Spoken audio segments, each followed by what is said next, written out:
everyone, let's talk more about how much money it costs you to buy a house today. I'm going to go over FHA, conventional VA, and then we'll talk about what's the difference between buying a house like 2017, 2018 to now. And especially to talk about this because there's a lot of people that bought a house 4, 5, 6 years ago and they just cannot grasp what's going on right now or they're confused. So let's go over it. Number one, the supply and demand. There's no inventory compared to what there used to be. Number two, people are coming here from different states that to them it's still really reasonable, really cheap, that they're just coming in buying cash or they're overpaying so much that people have to have these crazy amount of offers. And the third is that we had a ton of portfolio investors that are coming in and buying all these investment houses, which boggles my mind because that's another conversation for another time, why they're buying and why they sold in the bubble. So here we go. Let's just go over this as a $300,000 house, okay? So you are saying, Karen, how much money do I need to buy a house? Let's do worst case scenario. Well, FHA requires 3.5% down. So you're looking at $10,500 right off the bat to put down to 3.5%. Closing costs are $9,000, roughly. When you're doing closing costs, it's based really on purchase price. So it can be anywhere from like 2.5% to 3.5%. So I always say for a safe number, use 3%, right, for closing costs.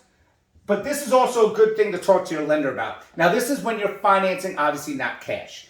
Now, number one biggest difference is this. If you went back a couple of years ago and you went into a new development or whatnot, the builders were paying all your closing costs. Now, there are builders that are still helping with your closing costs, but I'll do a separate video showing you the difference of closing costs as a resale versus closing costs as a closing cost as a new construction, right? So, but remember, we're just talking about a basic house in this market. Nobody is crediting you closing costs. So some people are still in the mentality, and agents are like, well, we'll come up in price. I don't care. If you come up in price, hear me out here. If you come up in price, now I have to still credit you that closing cost, and the house has to appraise, and you're not paying an appraisal gap because obviously I need to credit you the closing cost, but I have somebody else that will pay the difference of appraisal gap and doesn't need closing costs. So follow along. You're buying a house, 3.5%, $10,500. You got to pay your own closing costs, about $9,000. And this is what we call the appraisal gap. The reason I'm putting this in is this is what you're seeing a lot. I want to buy your house. Okay, your asking price is $300,000. I'll give you $320,000.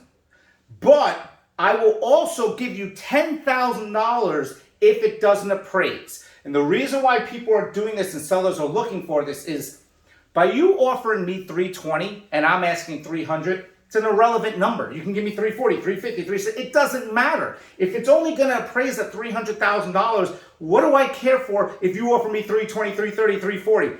Years ago, people were doing that. They were overbidding, knowing it wouldn't appraise, and then it would be renegotiated after the appraisal. So now what's happening is people saying, look, you want $300, I'll give you $320, and I'll guarantee $10,000 if it doesn't appraise. So if it appraises at $320, you don't pay any gap. If it appraises at $318, you would only pay $2,000. So basically what the buyer's saying is I'll give you $320 with a $10,000 guarantee gap up to $320. So if it appraises at $300, the buyer will still buy it at $310. The seller can still decline that offer or decline it at the appraisal.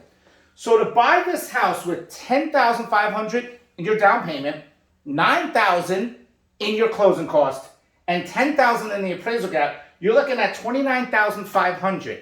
And I did not add how much money you have to put in escrow. I did not add how much money is the appraisal, which is maybe $400, the survey, and the home inspection. Because escrow, you would still have to put something down, 1% of the purchase price, which is another $3,000 or more. So now you go to conventional. Let's say you're doing a 5%, $15,000, same closing cost. The closing cost should be the same. $10,000 for the gap, so you're looking at $34,000 just to buy this $300,000 house, and that's not including your escrow, right? That's just, but remember, your escrow is just to hold. That's not going to be part of the deal. That's why I didn't do it as total. And VA, you can put 0% down, VA $9,000, and the appraisal gap, so you're looking at $19,000. This is a special one. VA buyers had it made years ago. You would walk into new developments, you would sit down, you would get your closing costs covered from the builder, you would put zero down. You were literally walking in that house with nothing, right? And that's why you saw a lot of VA buyers buying new construction. Those days are long and gone, right? Listen, VA, I love VA loans, right? But as a seller, I'm not looking at it saying, well, there's a VA or this. No, people are looking at it, what's the bottom line? What am I making? And you also have to remember as a seller is we do a percentage. Nothing is 100% until the money's in my pocket. So when I get a deal, when I get an offer, what offer is going to be like an 80-20 or a 90% or a 95% chance that it's going to close? Because remember, nothing's 100%. So I'm going to be doing a lot of videos helping you guys out saying, how do I make my offer better that I'm going to be able to compete? Because one thing that's driving me crazy in this market is so many people are like, oh, I made 15 offers, I'm giving up. But you made 15 horrible offers, so they were never good from the get-go. I get offers all day long from agents that are just horribly written, not even done right. And it's just, so there's no chance that buyer is going to get a house. So I'm going to teach you guys how to do that. But this is the thing. These are expensive times to buy homes, right? And that's why I'm always saying, like, all these people, like, you need to buy, you need to buy, you need to buy, you have to buy right now. I'm not saying it's good or bad to buy. I'm saying you have to financially figure out if it makes sense. Yeah, the market's skyrocketed. Whoever bought 2 years ago hit a home run, right? But think about all the people that bought in 2008. Right? Think about all the people that were renting in 2007. I'm not saying there's going to be a shift in the market. My point is that everyone's going to say you should have when obviously there was something positive that happened or the market went, you should have. Oh, this is the best. But they're not saying anything else when it's the flip side. What I'm teaching you is what's best for you. What's the pros and cons to each side. And that's what this whole year is going to be about with education. So I'm just giving you a heads up. It's going to cost a bit of money to buy a $300,000 house. The higher you go, the more money it costs. Is it make sense for you to buy? Well, we can go over stuff and we can sit down and figure out if it makes sense compared to the rent and whatnot. We're going to go over pros and cons to renting, pros and cons to investing, pros and cons to selling, where to live, the whole nine, right? So if there's anything you want to learn, please let me know. I hope this was a good education. I will see you guys soon. And lots of cool education coming around the Tampa area soon enough. I'm Karen. Talk to you soon.